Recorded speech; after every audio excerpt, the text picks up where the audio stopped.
जेव्हा एखाद्या समाजाचं नाव केव्हा घेतो आपण, की एखादी गोष्ट काहीतरी आपल्याला कन्क्लुजन मिळते, तर तेव्हा पहिल्याच याच्यामध्ये गोष्ट अशी व्हायरल झाली, की आदिवासींच्या मुली. बरोबर आहे. तर तेव्हा आपल्याला प्रत्येक मीडियावर आदिवासींच्या मुली म्हणजे ते कोणाला पण ठेच लागेल सर. समाजाला ठेच तुम्हाला लागेल. सुद्धा, कोणाला सुद्धा, की समाजाला ठेच लागेल. आणि जेव्हा निदर्शनास आलं, आपलं प्रशासनाला सहकार्य आहे, त्याची सखोल चौकशी झाली पाहिजे, आरोपीला शिक्षा झालीच पाहिजे, आम्ही सोबतच आहोत. परंतु जेव्हा एखाद्या विशिष्ट समाजाला टार्गेट केलं जाते, तर तेव्हा समाजाची म्हणजे तेढ निर्माण होतो, भावना दुखावली जाते. भावना दुखावली जाते. त्यामुळे निवेदन देण्याचं आम्ही ठरवलं.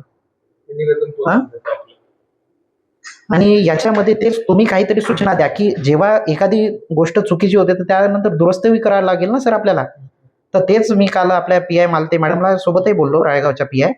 तर त्यांचं पण म्हणणं का कन्क्लुजन काहीच नाही निघालं. आदिवासी समाजाची एकही मुलगी नाही, अशा मॅम माझ्यासोबत बोलल्या. कालच 4 वाजता माझं बोलणं झालं. तर आणि आमदार राजू भाऊ तोडसाम सुद्धा बोलले, वक्तव्य केलं. त्यानंतर आम्ही निवेदन देत आहोत, की आमचा असा विरोध म्हणून नाही, आम्ही सोबत आहोत, परंतु सत्यासोबत राहावं लागेल ना सर. आणि एखाद्या समाजाला टार्गेट केलं जात असेल तर आमचं बोलणं काम नाही का? हां, सरकारच्या विरोधात तर बोलायला जमतच नाही सर. परंतु जे सत्य आहे हे तर बोलावंच लागेल ना आपल्याला. म्हणून सर फक्त आदिवासी समाजाला टार्गेट झाला नाही पाहिजे सर समाज, असेल तर हरकत नाही सर, परंतु विनाकारण समाज टार्गेट होता कामा नये.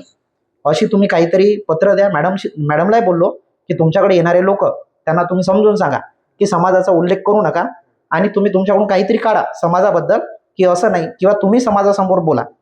तुमच्या माध्यमातून तुमचा प्रशासनाचा प्रतिनिधी एखादा बोलला पाहिजे, की बा या समाजाचं काहीही नाही, चौकशीमध्ये काही आले नाही. तेव्हा आम्हाला काहीतरी वाटेल सर, नाही तर विनाकारण आदिवासी समाजाचा तेढ निर्माण होईल, उद्या मोर्चे निघतील सर, असं मला वाटते.